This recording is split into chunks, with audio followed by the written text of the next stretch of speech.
Top 10 Things You Didn't Know About Cape Verde. Welcome to Explore and thanks for watching. As you all know, it's always a pleasure presenting to you interesting facts about the beautiful countries in Africa. In today's video, we are taking you to one of the most beautiful islands in Africa, Cape Verde, and we are presenting to you some lesser known facts about this beautiful island country.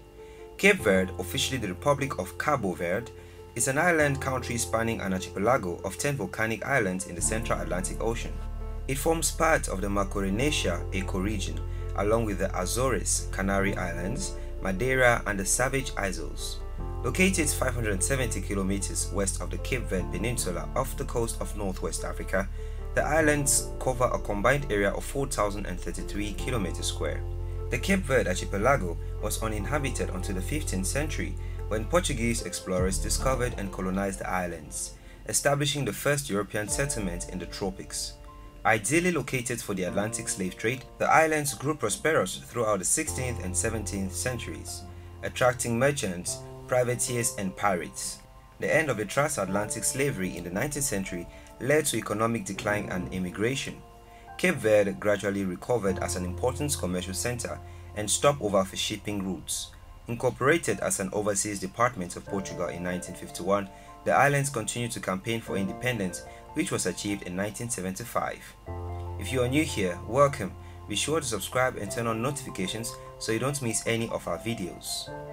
Cape Verde has grown into a great nation, grossing in an annual GDP of $2.042 billion and with a GDP per capita of $3,651. They left their colonial days behind to become one of the best democracies in Africa, currently led by President Jorge Carlos Fonseca.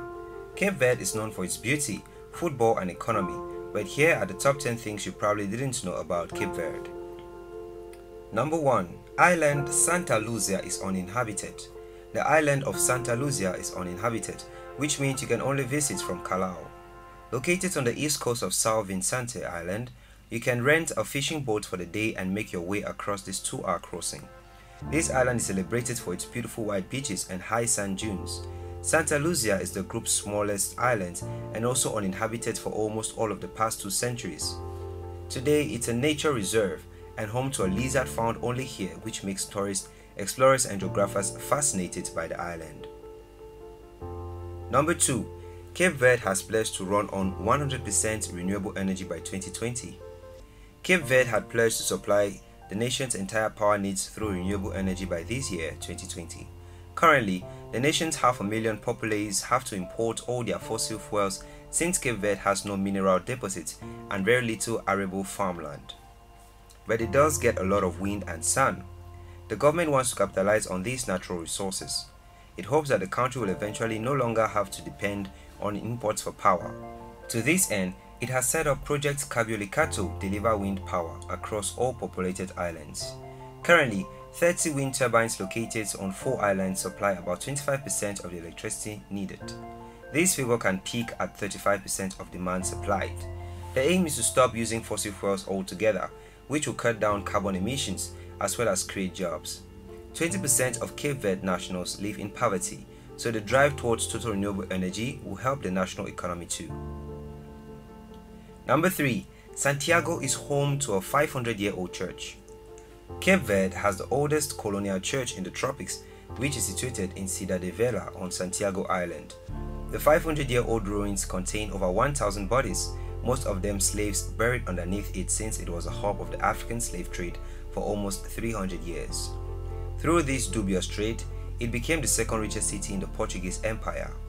The church, called Nossa Senhora da Conceição, is one of about 24 churches and chapels in Cidade de Vela.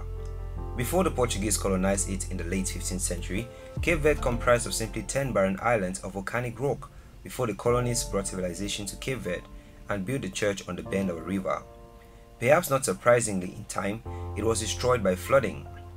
Archaeologists from the University of Cambridge started excavating the ruins in 2014 and uncovered stone foundations from a Gothic chapel dating back to 1470, making it the oldest colonial construction in Cape Verde. Within the church's footprint, there is a further larger construction which dates around 1500, indicating that the slaves would have likely been converted to Christianity before they died. Number 4. more Cape Verdeans live abroad than on the islands.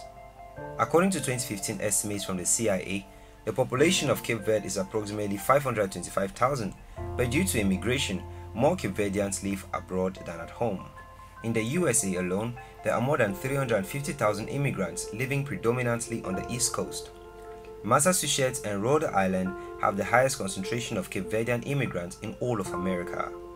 Cape Verdeans have also immigrated to other countries such as Italy, Netherlands, Senegal, Portugal, Brazil, Luxembourg, Argentina, and several other countries in Africa. In the UK, Cape Verdeans can be found in London, Liverpool, Hull, Cardiff, and Newcastle. To date, the number of Cape Verdean immigrants living abroad is unknown, but is substantially greater than the estimated population living at home. Number 5. The Pedra de Lume salt mines in Sal provide salt locally. On the eastern coast of the island of Sal, near the village of Pedra de Lume, lies the island salt mines. Set in a beautiful landscape, the volcanic crater which supplies salt mines is filled with water 26 times saltier than seawater. For a small fee, tourists are allowed to float on its surface. The salt mines in Pedra de Lume originated in the 18th century. Salt was exported to countries that included Brazil and France, but production was stopped in 1999. The base of the crater is the lowest point in Cape Verde, lower than sea level. Water infiltrates the basin and over 3 months slowly evaporates, leaving the salt deposits. Today, these salt pans provide salt only for the local economy. Number 6. The real first president of Cape Verde. Many Cape Verdeans look up to Amilcar Cabral as the first president of Cape Verde. Amilcar Cabral was no doubt one of the most profound heroes of the country, but he was not an actual citizen of Cape Verde, as he grew up in Guinea-Bissau, though he was born to Cape Verdean parents. Amilcar Cabral lived a significant portion of his life in Cape Verde and attended preliminary schools in Mindelo, Sao Vicente, prior to departing to Portugal to study agronomy. His love for Cape Verde and neighboring colonies prompted him to initiate movements against Portuguese colonization.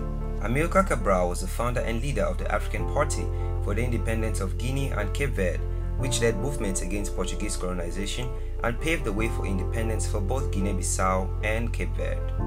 Unfortunately, however, Cabral was assassinated in 1973 before he could see his dream come true, but his efforts towards the liberation of Cape Verde and Guinea-Bissau has been recognized as one of the most successful wars of independence in modern African history. His efforts eventually resulted in Cape Verde's independence from Portugal on July 5, 1975. Amilcar Cabral's legacy continued long after his death, as his ruling political party continued to govern the newly independent country of Cape Verde.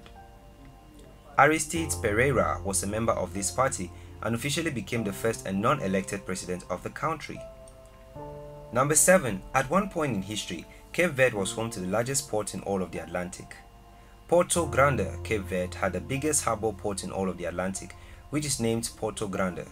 Due to Cape Verde's geographical position and close proximity to the motherland, it provided a much needed advantage as it was positioned to facilitate trade routes between Europe, Brazil, North America, and the west coast of Africa. Its position as a main trading port in the Atlantic Ocean helped to increase the population of Sao Vicente and Cape Verde as a whole. The British and Portuguese played a major role in the expansion of the port. Porto Grandin is still active and currently owned by 2 companies, Amas from the Canary Islands and Enapor, which is based in Cape Verde. Number 8. A cosmic music scene developed in Cape Verde thanks to a marooned ship. Electronic music underpins Cape Verde's musical culture today, and it's all because of an abandoned cargo ship. On 20th March 1968, a ship carrying a cargo of the latest synthesizers and keyboards left Baltimore. It was en route to Rio de Janeiro, and the cargo was intended to be displayed at a large exhibition to showcase the latest brands. Mysteriously, the ship disappeared the very same day it departed. A few months later, it was found abandoned on the island of Sao Nicolau. The crew was gone, but the cargo of brand new boxed keyboards and synthesizers, all from leading names, remained on board. Cape Verde at that time was still under Portuguese colonial rule, even though Amilcar Cabral, the leader of the nationalist movement, had plenty of influence. He arranged for the electronic equipment to be distributed among the island schools. The result was an explosion of electronic sounds in the 1970s and 1980s. Synthesizers were used to modernize the native rhythms of Mona, Coladeira, and Funana folk dances. Before independence in 1975, this music was banned in Cape Verde. Liberation and electronic synthesizers really shook up the music scene, contributing to a new cosmic sound. Number 9. Cape Verde is a windsurfing hotspot. Cape Verde might always have been treated to strong winds, but it's only recently seen a surge in windsurfers flocking the sands with boards in hand. Nowadays, it's even home to windsurfing and kitesurfing competitions that see competitors come from all over the world. November to May are when the wind conditions are at their best, but Cape Verde's tendency towards year-round, scorching heat temperatures mean there's really no bad time to hit the beaches. This also explains the recent flux of tourists to the islands who come to enjoy the fast and colorful beach activities, which are not offered anywhere else like in Cape Verde. Number 10. It is illegal to bring Cape Verdean currency on or off the islands. The official currency of Cape Verde is the Cape Verde escudo, which operates on a fixed exchange rate with the euro. You cannot exchange it outside of the country, so it is technically against the law to take it off the islands. Inside the international airports and within city centers are banks that will exchange your pounds into Cape Verde escudo. There you have it, explorers. Those were the top 10 things you didn't know about Cape Verde. Thanks for watching this video. If you want us to cover any of your top 10 topics, leave a suggestion in the comments and we will do well to grant your request. Also, if you did enjoy this video, do well to give it a thumbs up and do not forget to subscribe and share with your friends.